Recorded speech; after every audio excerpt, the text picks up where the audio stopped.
Tiene la palabra la asambleísta Ana Belén Marín.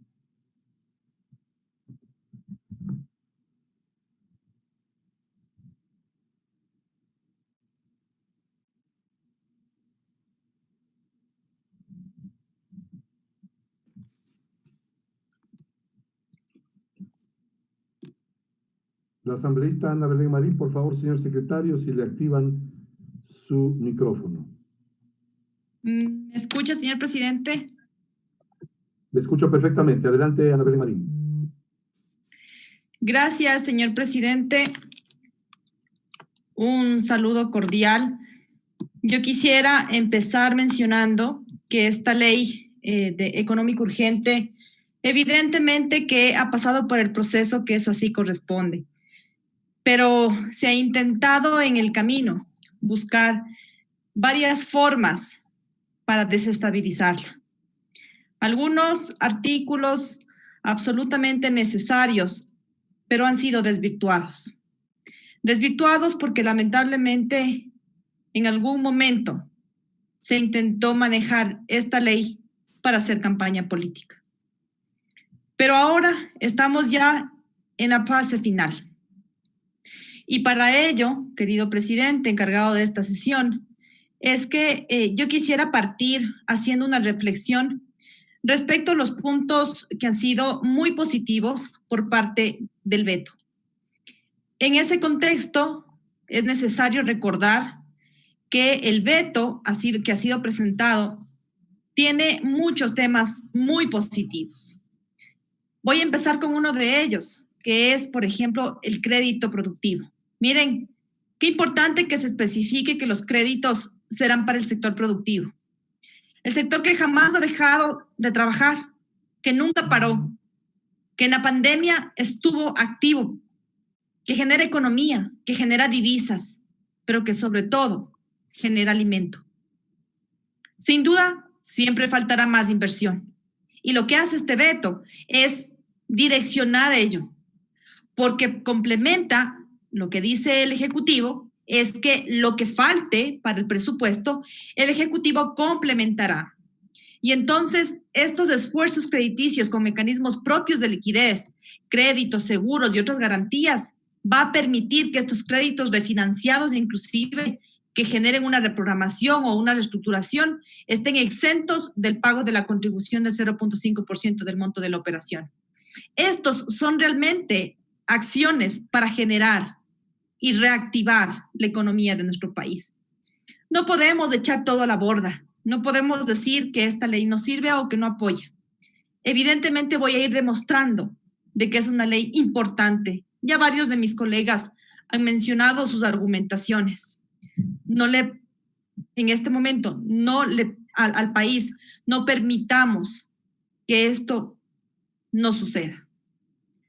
Por otro lado, se habla del tema laboral con mucha preocupación, por supuesto, como no puede ser de otra manera. Pero miren, es necesario, por supuesto, es necesario preservar las fuentes de trabajo. Y eso estamos, y todos coincidimos en aquello. Pero también es necesario aclarar a todo el país lo que se ha intentado hacer. Y es que esta ley no está en el registro oficial. Es falso que se ha mencionado que en base a esta ley es que se han generado los despidos en el sector público y en el sector privado. Como se puede evidenciar, hoy seguimos en el debate y mientras una ley no esté en el registro oficial, no puede ser aplicada. Entonces, esas argumentaciones para que el desprestigio a esta ley son innecesarias. Hablemos con la verdad, hablemos con el sustento técnico, jurídico, pero también sintonizado a lo que la ciudadanía necesita y amerita en esta pandemia.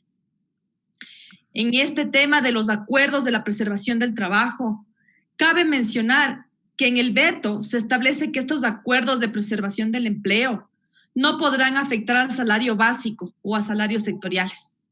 Y esta parte del veto era absolutamente necesario hacerlo.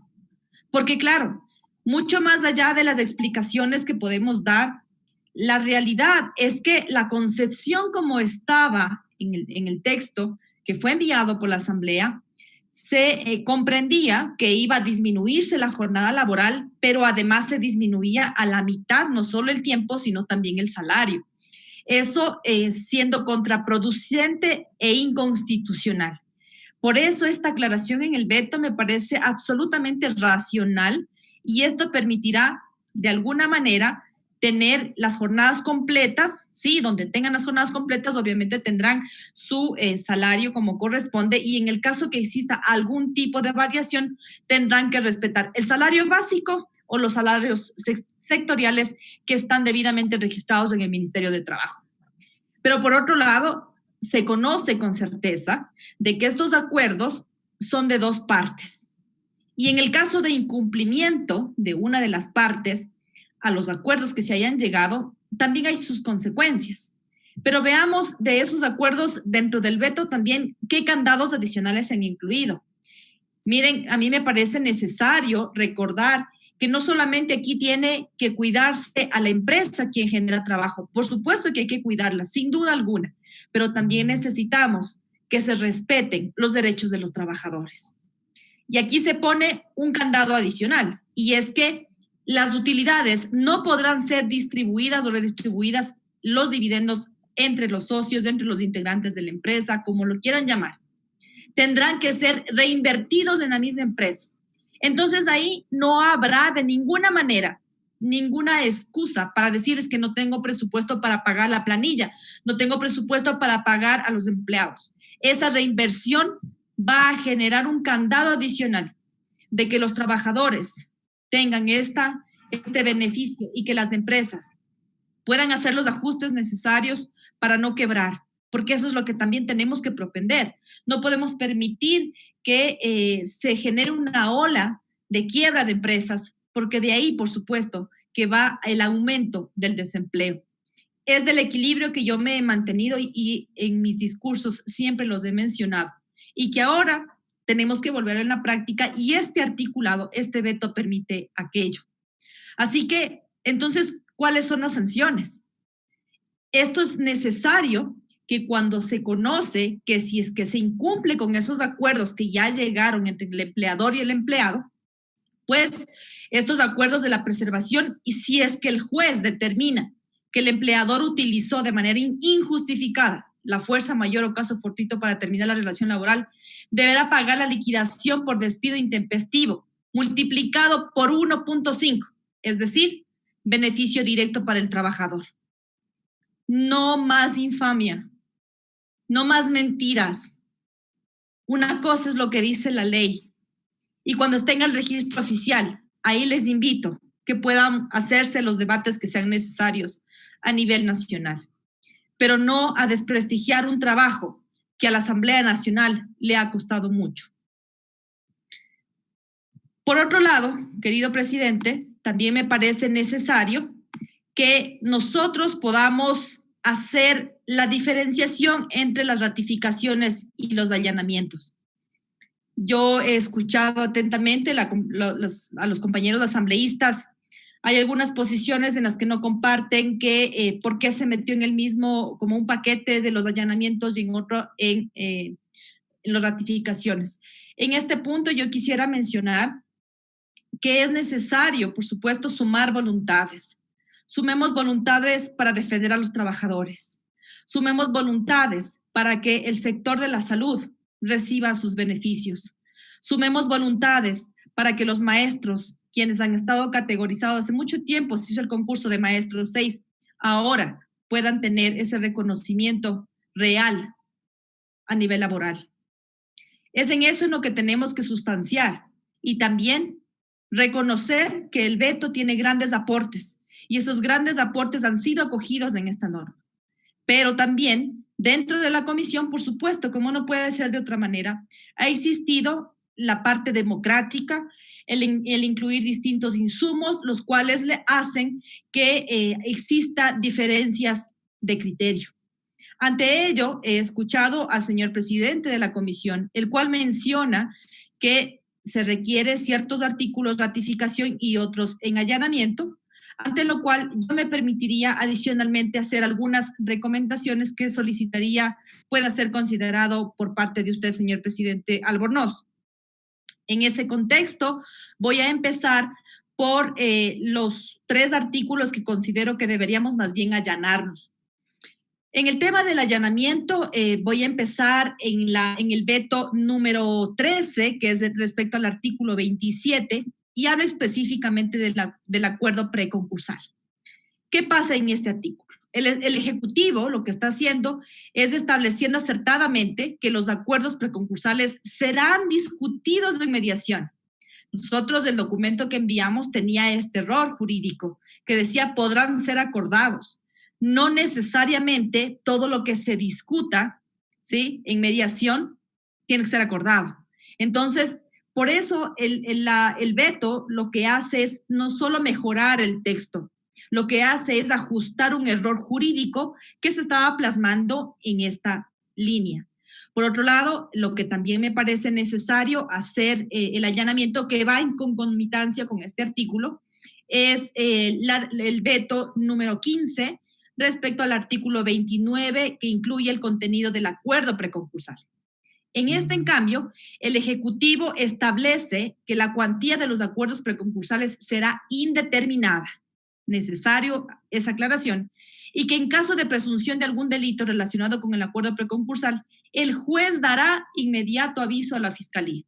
Porque de alguna manera tienen que recuperar, de alguna manera. Entonces, con esta redacción se está garantizado el debido proceso, que es fundamental, primordial, y también la sanción en caso de abuso de este procedimiento.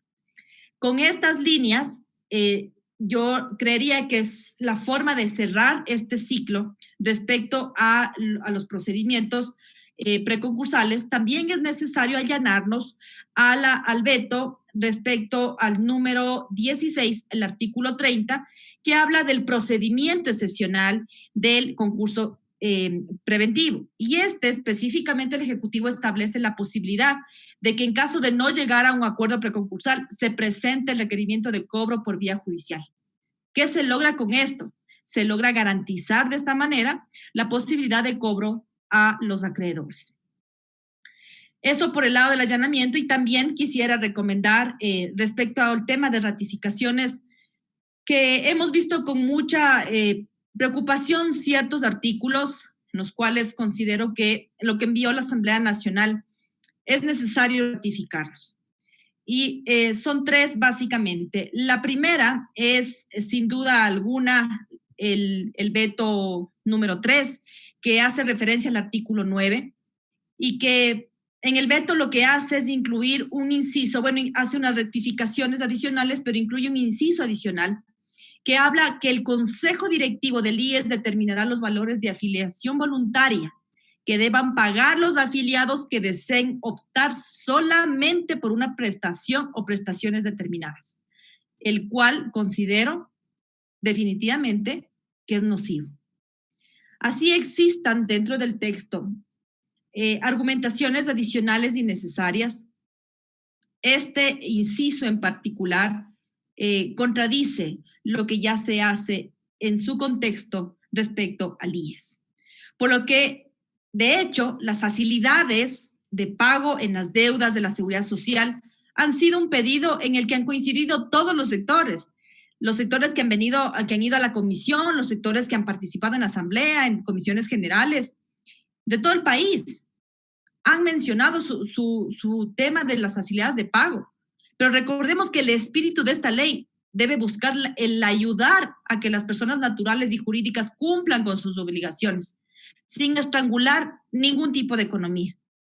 El texto de la Asamblea más bien lo que permite es justamente direccionar a esas facilidades de pago, sin condicionamientos, y que no conceda la facilidad de pago y que se conceda mejor la facilidad de pago de manera mandatoria, que no sea circunstancial, sino que ya el texto que enviamos nosotros lo dice, tiene que hacerse de esta manera sin poner ninguna excusa o sin poner ninguna traba, como lo que considero es este inciso en el artículo 9. El siguiente artículo que también recomendaría que se haga una ratificación es que al parecer estamos comprendiendo que el artículo de gastos de turismo van más bien a fortalecer la actividad turística.